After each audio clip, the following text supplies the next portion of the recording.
ইতালিতে সামনে আইতে আছে জুন জুলাই আগস্ট 3 মাস। এই 3 মাসের সময় ইতালিয়ানদের তো মাথায় ঠিক থাকবে না। ওরে বাইরে ভাই, এক ধরনের মেলাই বলতে পারেন। এই যে সামনে দেখতে পাইতে আছেন যে গাছগুলোরে কাটতে মানে চারকোনাচে বানাইতে আছে, আর যে গাছগুলো গোল দেখতে পাইতে আছেন চারিপাশে যত গাছগুলো ওই এরও কাটতে এরম চারকোনাচে বানাই ফেলাইবে। তবে সব গাছ না, কিন্তু কিছু কিছু গাছ আছে যে এরকম কাটার পরেও কোনো ধরনের সমস্যা হয় না।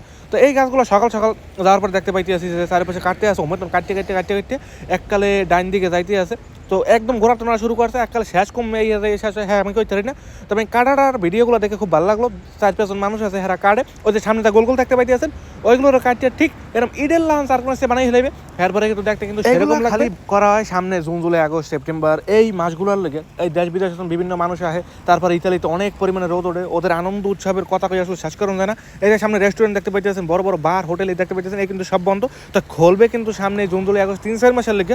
যদি আপনারা খাইতে চান আইয়ে পারবেন, এক লগে বইয়ে খামো, টাকা পয়সা কেউ কিছু দেওয়া লাগবে না, সব গিফট আমি করবো।